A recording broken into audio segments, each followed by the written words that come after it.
Hello बच्चों, तो आज हम पढ़ेंगे कक्षा 12 भौतिक विज्ञान का पाठ 1। इसके बच्चों पिछले वीडियो में कुछ इसके बारे में पढ़े हैं। इस पाठ के बारे में जैसे आवेश किसे कहते हैं, आवेश कितने प्रकार के होते हैं, आवेशों में कब प्रतिकर्षण बल लगता है, कब आकर्षण बल लगता है, आवेश का सूत्र क्या होता है, ये सब बच्चों पिछले वीडियो में पढ़ चुके हैं। बच्चों हमें इस वीडियो में हम पढ़ेंगे आज विद्युत आवेश का संरक्षण। हमारा बच्चों जो अगला हेडिंग है वो है विद्युत आवेश का संरक्षण। विद्युत आवेश का संरक्षण। तो बच्चों, जो विद्युत आवेश होता है इसे ना तो उत्पन्न किया जा सकता है और ना ही नष्ट किया जा सकता है। बस इसे केवल एक पदार्थ से दूसरे पदार्थ में स्थानांतरित किया जा सकता है। तो इसका जो बच्चों जो परिभाषा बनेगा वो हम लिख सकते हैं कि विद्युत आवेश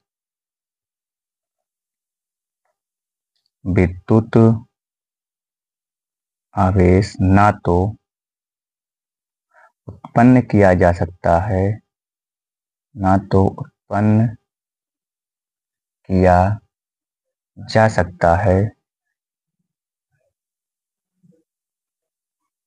सकता है, और ना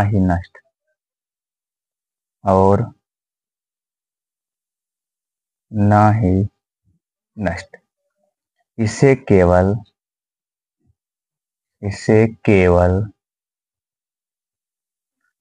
एक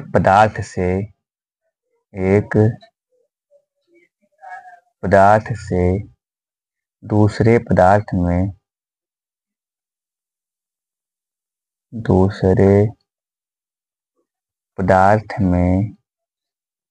स्थानांतरण किया जा सकता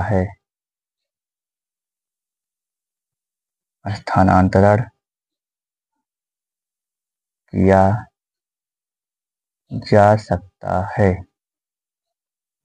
ऐसे बच्चों क्या है कि हम सब पढ़ते हैं ऊर्जा संरक्षण करना, तो उसमें ये होता है कि ऊर्जा को ना तो उत्पन्न किया सकता है और ना ही नष्ट, बस इसे केवल एक रूप से दूसरे रूप में बदला सकता है। उसी प्रकार हमें हमारा विद्युत आवेश का संरक्षण भी होता है कि विद्युत आवेश ना तो उत्पन्न किया जा सकता है और ना ही नष्ट, इसे केवल एक पदार्थ से दूसरे पदार्थ में स्थानांतरित किया जा सकता है। अब बच्चों हमारा अगला हेडिंग है मूल आवेश। हमारा अगला हेडिंग है मूल आवेश। मूल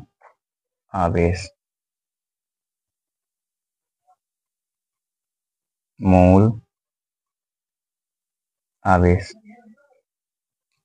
बच्चों, जो हमारा मूल आवेश होता है वह न्यूनतम आवेश होता है जो किसी भी आवेशित कण पर रह सकता है या हो सकता है। इसे ई से लिखते हैं और जो इसका मान होता है वो होता है 1.6 × 10⁻⁻19 कूलम। अब बच्चों एक नोट आता है कि इलेक्ट्रॉन पर जो आवेश होता है वो माइनस होता है, प्रोटॉन पर प्लस होता है और एक अल्फा कण पर जो आवेश होता है वो +2 इलेक्ट्रॉन के बराबर होता है। तो बच्चों इसका परिभाषा है वो है, लिखेंगे हम कि वह न्यूनतम आवेश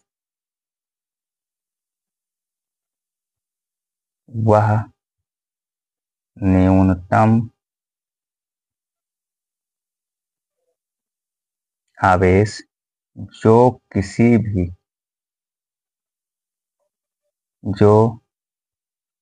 भी आवेशित कण पर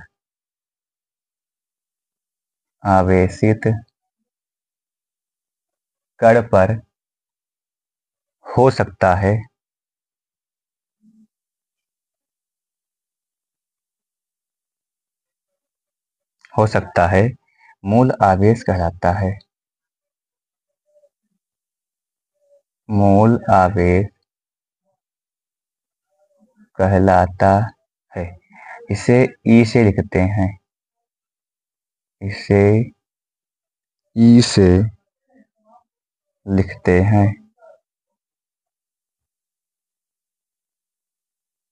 से लिखते हैं। अतः हमारा इलेक्ट्रॉन का मान होता है वो होता है 1.6 × 10⁻19 कूलम। बच्चों एक नोट आता है।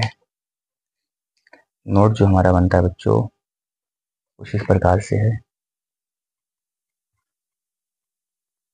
नोट, इलेक्ट्रॉन पर आवेश, इलेक्ट्रॉन पर जो आवेश है वो बच्चों होता है माइनस आवेश। प्रोटॉन पर आवेश वो बच्चों होता है प्लस आवेश। और एक अल्फा कण पर, एक अल्फा कण पर जो हमारा आवेश होता है बच्चों वो होता है +2 इलेक्ट्रॉन, +2 इलेक्ट्रॉन। अब बच्चों हमारा जो अगला हेडिंग है वो है कि आवेश का क्वांटीकरण, आवेश का क्वांटीकरण।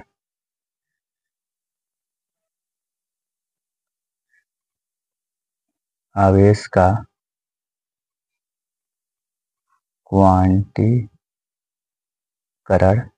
अथवा आवेश परमाणुकता, अथवा आवेश परमाणुकता, अथवा आवेश परमाणुकता। तो जो बच्चों हमारा ये आवेश का क्वांटीकरण होता है, किसी भी परमाणु पर आवेश मूल आवेश का, जो किसी भी परमाणु पर आवेश होते हैं वो मूल आवेश का पूर्ण वियोज होता है। अर्थात हम ये कह सकते हैं कि आवेश को अनिश्चित रूप से विभाजित नहीं किया जा सकता है। आप ये भी कह सकते हैं कि किसी भी आवेश को अनिश्चित रूप से विभाजित नहीं किया जा सकता है। आवेश के इस गुण को ही क्वांटीकरण अथवा आवेश परमाणुकता कहते हैं। तो बच्चों इसका परिभाषा बनेगा वो लिखेंगे हम सब कि किसी भी परमाणु पर, किसी भी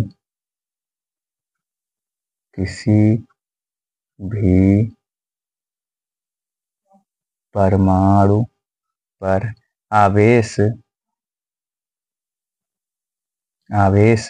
मूल आवेश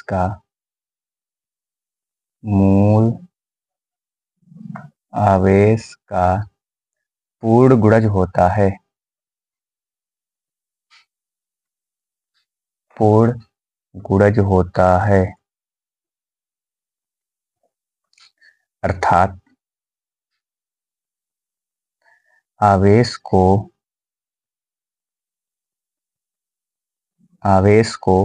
अनिश्चित रूप से, आवेश को अनिश्चित रूप से विभाजित नहीं किया जा सकता है, नहीं किया जा सकता है, नहीं किया जा सकता है। आवेश के इस गुण को, आवेश के इस गुण को आवेश का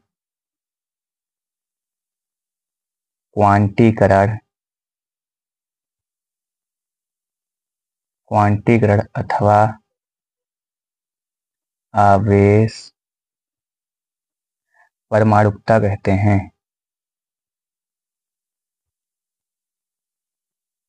परमाणुकता कहते हैं। अब बच्चों एक नोट है हमारा, एक नोट है, नोट है बच्चों कि आवेश के क्वांटीकरण, आवेश के क्वांटीकरण Q बराबर ±NE को RA मिलिकन,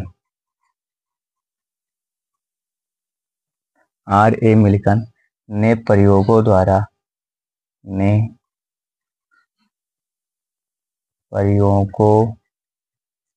द्वारा स्थापित किया था,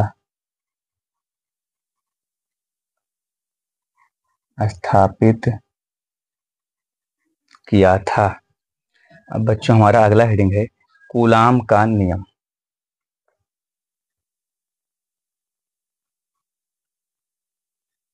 कूलाम का नियम। कूलाम का नियम। तो बच्चों कूलाम का नियम किसे कहते हैं? तो क्या है कि कूलाम जी ने बताया था, ने बताया कि कोई दो स्थिर बिंदु आवेश हैं। मान लीजिए एक आवेश Q1 है और एक बिंदु आवेश क्या है Q2 है, और इनके बीच की दूरी है वो है स्मॉल r।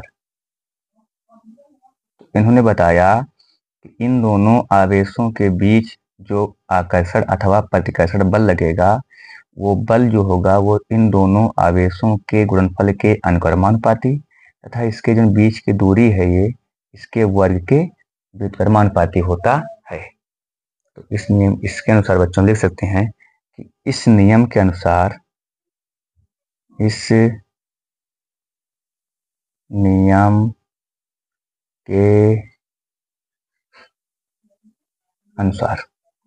किन्हीं दो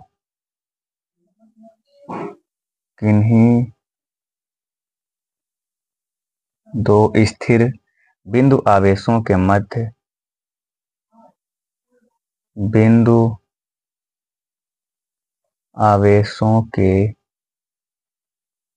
मध्य लगने वाला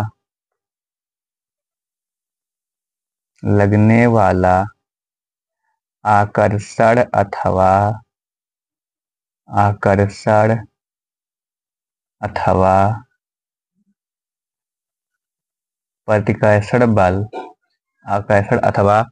प्रतिकर्षण बल उनके आवेशों के गुणनफल के या उन आवेशों के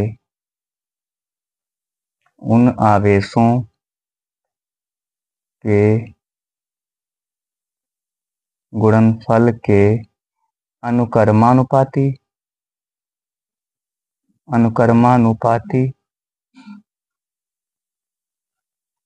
तथा बीच की दूरी के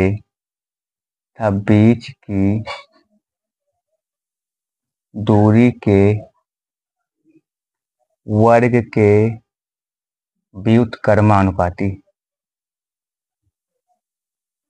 व्युत्क्रमानुपाती होता है। अब बच्चों मान लिया जाए कि माना दो बिंदु आवेश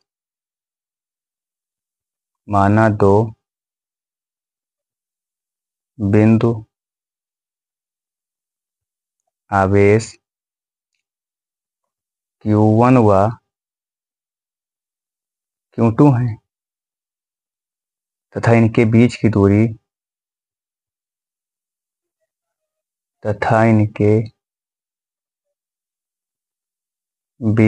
दूरी स्मॉल r है। तब इनके बीच लगने वाला बल, तो जो बल होगा बच्चों वो F अनुक्रमानुपाती होगा Q1 Q2, समीकरण नंबर 1 लिखेंगे इसे। और बच्चों यही जो बल है ये व्युत्क्रमानुपाती होगा 1/r² के। समीकरण नंबर क्या कहेंगे बच्चों? 2 कहेंगे। अब समीकरण 1 व 2 से देखेंगे जो बच्चों, समीकरण 1 व 2 से तो F हमारा बराबर बायां पक्ष बराबर है तो F अनुक्रमानुपाती हो जाएगा Q1 Q2/r²। बच्चों जब ये अनुक्रमानुपाती का चिन्ह हटता है तो नियतांक आता है, तो यहाँ पर बराबर का चिन्ह आएगा, नियतांक आएगा K, Q1 Q2/r²। ये बच्चों हमारा सूत्र सिद्ध हो गया यहाँ पे, जहाँ K एक नियतांक है,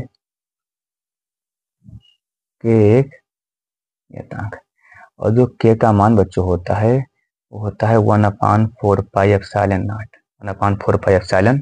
नॉट।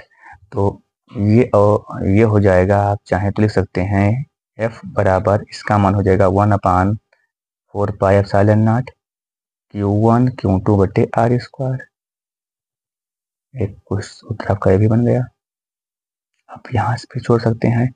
और चूंकि हमारा 1/4 पाई एप्सिलॉन नॉट है, इसका मान होता है 9 गुणे 10 के घाते 9, 9 गुणे 10 के घाते 9 न्यूटन मीटर स्क्वायर प्रति कूलम स्क्वायर।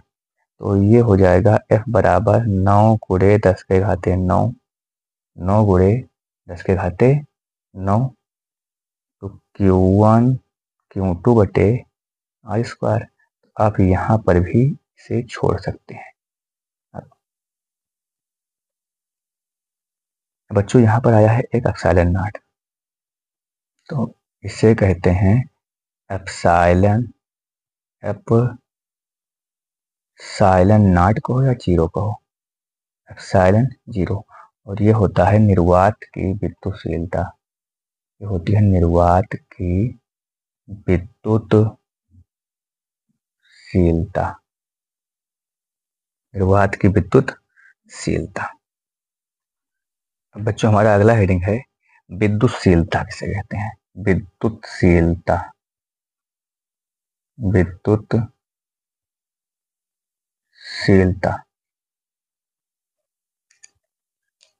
बच्चों जो विद्युतशीलता है, विद्युतशीलता वह पदार्थ का वह गुण होता है जो आवेशों द्वारा उत्पन्न वैद्युत क्षेत्र के प्रभाव को कम करता है। इसे एप्सिलॉन से लिखते हैं। तो इसका जो बच्चों परिभाषा बनेगा वो बनेगा कि विद्युतशीलता पदार्थ का वह गुण है,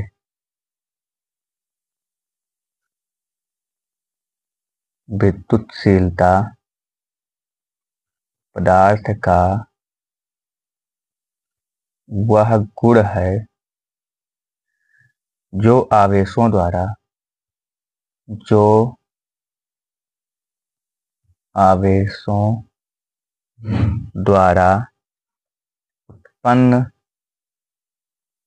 उत्पन्न वैद्युत क्षेत्र के प्रभाव को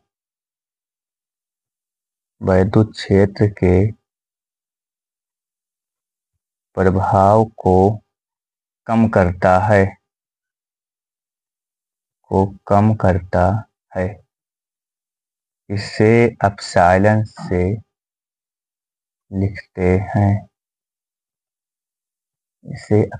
लिखते हैं, अब बच्चों एक नोट है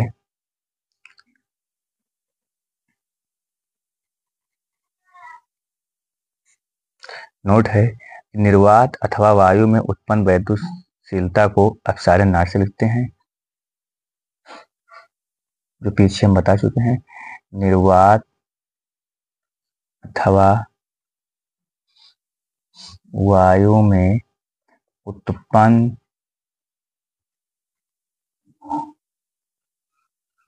वैद्युतशीलता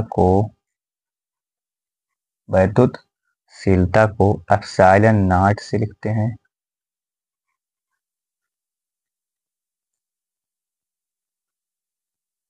अतः जो हमारा एप्सिलॉन नॉट होगा ये होगा बराबर 8.85 10 के घाते -12 coulomb square per newton metre square, coulomb square per newton metre square. बच्चों हमारा नोट है। अब बच्चों हमारा अगला हेडिंग जो है वो है कि एप्सिलॉन नॉट का मात्रक एवं विमीय सूत्र, एप्सिलॉन नॉट का मात्रक एवं विमीय सूत्र।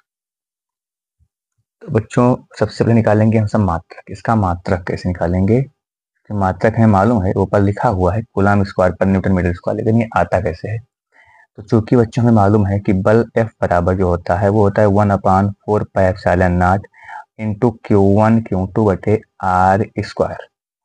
अब बच्चों इस सूत्र से जब हम F का एप्सिलॉन नॉट से गुणा करेंगे तो एप्सिलॉन नॉट यहाँ जाएगा, F आ जाएगा इसके स्थान पे। तो ये हो जाएगा एप्सिलॉन नॉट बराबर 1/4 पाई और हम लिखेंगे Q1 Q2 बटे FR स्क्वायर। चाहे F को यहाँ लिखो चाहे यहाँ लिखो, गुणा तो ही है।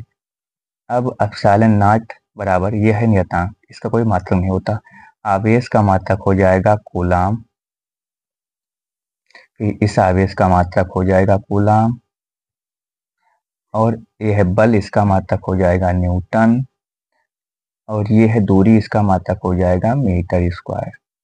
तो इस प्रकार से जो हमारा मात्रक बनेगा वो कूलाम, कूलाम से हो जाएगा कूलाम स्क्वायर, कूलाम स्क्वायर बटे का मतलब होता है प्रति, लिखेंगे न्यूटन मीटर स्क्वायर। बच्चों ये हमारा हो जाएगा एप्सिलॉन नॉट का मात्रक। अब बच्चों निकालेंगे एप्सिलॉन नॉट की बीमा। बीमा तो बच्चों चूंकि हमें मालूम है कि एप्सिलॉन नॉट बराबर होता है 1/4 पाई इंटू Q1 Q2 बटे F इंटू आर स्क्वायर। चूंकि हमें मालूम है बच्चों कि जो हमारा आवेश है इसका बीमा क्या होता है AT, क्या होता है AT। क्यों बराबर IT होता है, तो I का बीमा A और समय का बीमा T। तो इस प्रकार से एप्सिलॉन बराबर हो जाएगा, ये नियतांक है, इसका बीमा नहीं होगा, तो AT, और बीमा को हमेशा बड़े ब्रैकेट में रखेंगे बच्चों। फिर इसका भी हो जाएगा AT, और ये है बल, और बल की बीमा होती है MLT-2। और बच्चों ये है दूरी, इसकी बीमा हो जाएगी L, तो L का स्क्वायर। अब हम बच्चों इसका करेंगे गुणा, तो गुणा में हो जाएगा A गुणे A तो A स्क्वायर, और T गुणे T T स्क्वायर, और बच्चों यहाँ पे हो जाएगा ML स्क्वायर गुणे L तो L क्यूब, और बच्चों ये T-2। अब इससे बच्चों हम ऊपर लेके जाएंगे, तो जब कोई संख्या भिन्न के हर से अंश में जाती है या अंश से हर में जाती है तो उसका जो घात होता है फिर घात के चिन्ह में परिवर्तन हो जाता है। ये A स्क्वायर और T स्क्वायर तो ऐसे रह जाएगा। जब ये ऊपर जाएंगे तो M का घात हो जाएगा -1, L का -3, और T का हो जाएगा +2। T का हो जाएगा +2। अब बच्चों जब बीमा लिखेंगे हम, तो बीमा लिखने का नियम होता है कि पहले M लिखेंगे, तो M का घात है -1, फिर L लिखेंगे तो L -3 है, फिर T लिखेंगे तो T स्क्वायर, और T स्क्वायर तो T⁴ हो जाएगा, फिर A लिखेंगे तो ये स्क्वायर। ये बच्चों हमारी आ जाएगी एप्सिलॉन नॉट की बीमा। ये बच्चों हमारा क्या हो जाएगा एप्सिलॉन नॉट की बीमा, ये हो जाएगा। बच्चों हमारा अगला हेडिंग है सापेक्ष विद्युतशीलता। सापेक्ष विद्युतशीलता, सापेक्ष विद्युतशीलता। तो बच्चों परावैद्युत माध्यम की वैद्युतशीलता,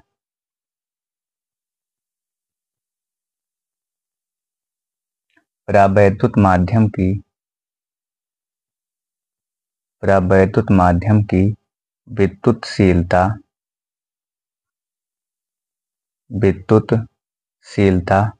इससे हम लिख सकते हैं एप्सिलॉन M से लिखो या केवल एप्सिलॉन से लिखो, तथा दोनों सही है, तथा निर्वात अथवा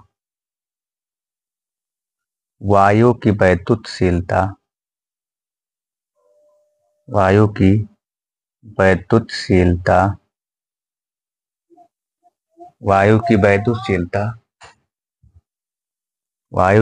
वैद्युतशीलता एप्सिलॉन नॉट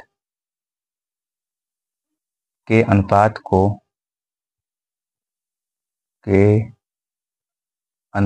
को परावैद्युतांक या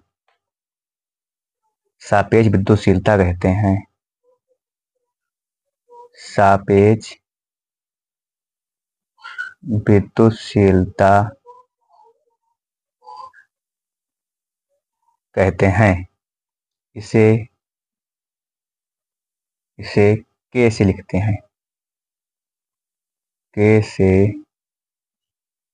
लिखते हैं, अतः बच्चों K बराबर हो जाएगा एप्सिलॉन M बटे एप्सिलॉन नॉट। अगर जो बच्चों इसका हम गुणा कर दें करके, तो एप्सिलॉन M करने एप्सिलॉन N, और ये हो जाएगा K एप्सिलॉन नॉट। तो जो बच्चों हमारा परावैद्युत माध्यम की वैद्युतशीलता होती है वो निर्वात की वैद्युतशीलता की k गुनी होती है। अब बच्चों हमारा अगला हेडिंग है नोट। नोट है बच्चों, नोट लिखेंगे परावैद्युत पदार्थ। परावैद्युत पदार्थ किसे कहते हैं? परावैद्युत पदार्थ जो बच्चों हमारे होते हैं वो कुचालक पदार्थ होते हैं। जैसे कुचालक पदार्थ को ही परावैद्युत पदार्थ भी कहते हैं, जैसे एबोनाइट, कांच, रबर, मोम, कागज, प्लास्टिक आदि, ये बच्चों हमारे हैं परावैद्युत पदार्थ। परावैद्युत पदार्थ को ही कुचालक पदार्थ भी कहा जाता है। अब बच्चों हमारा अगला नोट है कि जो k का मान है, अगर जो परावैद्युत पदार्थ है तो उसके लिए k का मान सदैव 1 से अधिक होता है, और अगर जो धातु है तो उसके लिए k का मान इनफाइनाइट मतलब अनंत होता है। तो सभी परावैद्युत पदार्थों के लिए सभी परावैद्युत पदार्थों के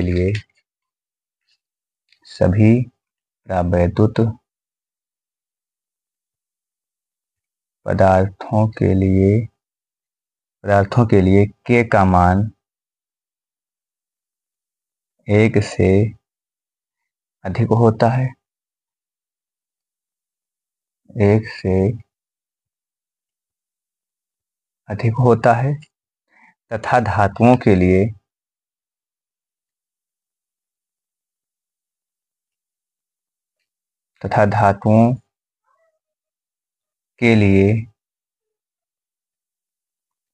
के लिए अनंत इनफाइनाइट होता है। तो बच्चों आज के सेशन में बस इतना ही। अगर जो वीडियो अच्छी लगी हो तो प्लीज़ इसे लाइक करें, चैनल को सब्सक्राइब करें और बेल आइकन को प्रेस करें। धन्यवाद।